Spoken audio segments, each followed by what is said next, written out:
Seguimos con la próxima consulta, entonces, que es, acá consultan si entre las juntas de la OSB hay que dejar algún tipo de luz, o si van pegadas unas con otras. Se pueden colocar a tope o dejar una mínima luz de... Siempre lo recomendable es dejar 2 o 3 milímetros por cualquier movimiento que pueda llegar a tener la estructura, que no estén a tope, por lo tanto, si están colocadas a tope, cualquier esfuerzo que haya va a tender a levantarse la junta. Entonces, lo recomendable es dejar un poquito de luz, cosa que si hay algún movimiento no estén tocándose placa con placa y revienten, sino que tengan ese espacio para poder moverse. Obviamente, yo creo que igualmente se refería a la luz que dejan justamente con la placa cementicia, la Superboard. No son luces. Claro, no es una luz, no es que tenés que dejar un espacio, sino ya mismo cuando las apoyás no son completamente regulares. Queda una separación entre placa y placa. Exactamente, si las ponen, generalmente no están perfectas las cuadras y a veces ponerlas a tope puede generar algún tipo de desfasaje. Después consultan si hay que dejar alguna terminación especial en la platea. No, ninguna. A ver, sí, para el montaje de la obra la platea tiene que estar, no voy a decir perfecta porque es imposible, pero sí tiene que estar a nivel y bien nivelada la platea, tanto de un punto como otro, como en la misma franja, porque si no el panel va a quedar en parte donde va a estar apoyado, donde partes que no, y ahí va a trabajar mal la solera, va a quedar, por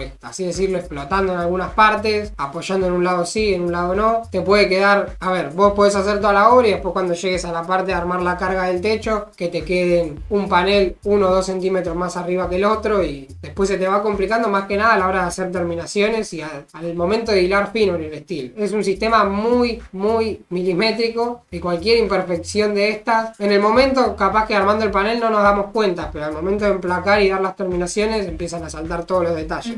Y ahí ya van a surgir todos los... Lo ideal es, si no se pudo hacer la platea perfecta, lo ideal es siempre hacerla perfecta en la primera etapa, para no hacer las cosas dos veces, sino donde vayan a ir anclados los paneles, hacer una faja de terminación, una nivelación para que los paneles apoyen bien. Dicen acá, ¿algún tipo de preferencia en anclaje mecánico? Yo tengo uno que voy a decir. Por favor, tanto los anclajes como las otras partes que estuvo nombrando Facundo recién de las cruces de San Andrés y demás, van a ir de acuerdo a un cálculo estructural. Los anclajes también van a ser de esta forma y van a ir colocados de acuerdo a lo que nos dé el cálculo estructural. Si nos dice colocar, esto yo sé que no es anclaje mecánico, es anclaje químico, justamente lo que voy a decir, pero en el anclaje químico no coloquemos una varilla roscada comprada en una ferretería común, porque no es el accesorio que tiene que ir. Ahí va un anclaje mecánico que es un bulón, que sí es una varilla, tiene la forma de una varilla roscada, pero no tiene las mismas características porque no fue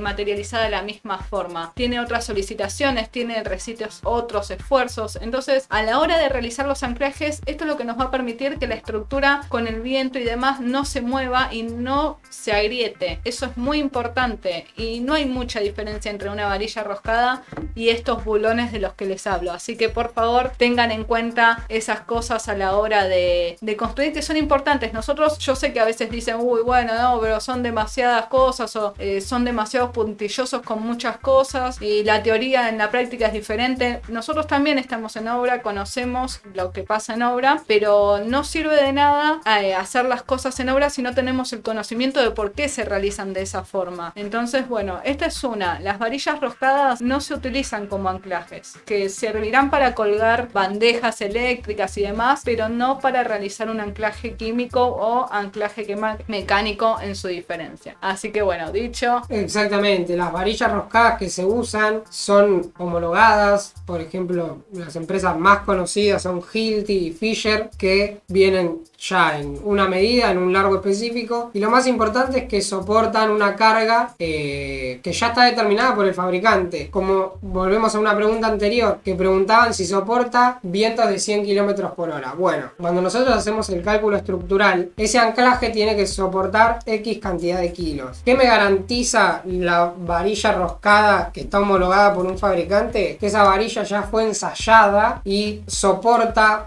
los kilos que dice el fabricante. Si la varilla soporta 500 kilos y nosotros tenemos que soportar 800, bueno, va a ir una varilla que sabemos que eso tiene que soportar de 800 o más. Eso nos lo garantiza un fabricante y una empresa que se dedique a anclajes, no una varilla común que generalmente vienen de 1 metro de largo, porque no sabemos con qué material está hecho y qué carga soporta. Si no conocemos el fabricante, no se deben utilizar, porque no sabemos qué carga soporta y después le va a traer problemas a futuro. Tampoco, en caso de que se vuele la casa, no tenés a nadie a quien reclamarle, porque no sabías qué pusiste. Y bueno, respondiendo a la consulta, anclaje mecánico, nosotros preferimos los bulones de expansión comunes, sin camisa, utilizamos generalmente eso. Si no, con camisa también son buenos, entran más fácil en la perforación, pero son los que preferimos y más utilizamos. Claro, igualmente dependerá la zona, sobre qué estamos anclando. No es lo mismo sobre un cordón de hormigón que sobre un ladrillo mampuesto, ya sea hueco o no. Hay muchas cosas que van a variar de acuerdo al anclaje. También lo van a ver en el curso. Sobre ladrillo no se puede fundar, o sea, el anclaje no va a resolver ninguna carga estructural. Sí se va a vincular la estructura, pero no soporta esfuerzo porque no sabemos qué carga soporta un ladrillo. Exactamente. La otra consulta es si las cruces de San Andrés se colocan en la obra o si arman el panel antes, lo pueden colocar antes. Creo que ahí hay una pregunta muy específica y una respuesta. Yo recomiendo colocarlas una vez que esté montada la estructura, porque van a rigidizar la obra por completo, salvo que esté ya armado en el cálculo los paneles donde estén las cruces, estén ahí, o sea, por ejemplo, la estructura aislada y se pueda colocar la cruz en cada panel X individualmente. Pero en caso igual que hagas eso, lo que se hace es colocar el fleje pero sin tensarlo, es decir, se coloca el fleje con un tensado manual que quede tenso pero con un esfuerzo, o sea, tuyo, mío, haciendo fuerza y con la atornilladora, pero no con el último esfuerzo que se lo da la pieza para tensar el fleje. La estructura la tensamos todas las cruces una vez que ya esté montada, porque necesitamos que se rigidice la obra por completo y no cada panel en sí. Bien, la siguiente pregunta es si se puede realizar un encadenado de hormigón donde apoyen los materiales, los montantes inferiores. Los montantes inferiores sería la solera, donde se ancla la solera y después sobre eso se ancla el perfil. No sé si querés volver hacia la diapositiva un segundo. Y posteriormente armar la platea interna. No entiendo muy bien la pregunta, cualquier cosa si no te la respondo a lo que ibas, contactarnos de última por Instagram, por privado y lo vemos. Yo lo que te estoy interpretando es si se pueden hacer los encadenados previos y luego la platea. A ver, se podría hacer, se te va a complicar después para armar las plateas, más que nada por cómo armar los encofrados y la vinculación entre las vigas y las plateas. Lo ideal es armar lo que es la fundación de manera conjunta para toda la obra, pero se podría en el caso puntual, no sé por qué se realizaría así, pero se puede llegar a ver la manera de hacer primero lo que son las vigas y luego dejándolo contemplado que se ancle la platea, pero no es una forma, no es una manera constructiva muy cómoda para hacerlo. Te va a convenir desde el punto de vista de la mano de obra y de hacerlo, hacer todo junto. Sí, mismo porque el hormigón, cuando vos realizás un encadenado y después le realizás el hormigón en una platea, esto es algo muy técnico, por el encadenado, al ya tener un tiempo de fraguado, cuando vuelvas a hacer el otro hormigón,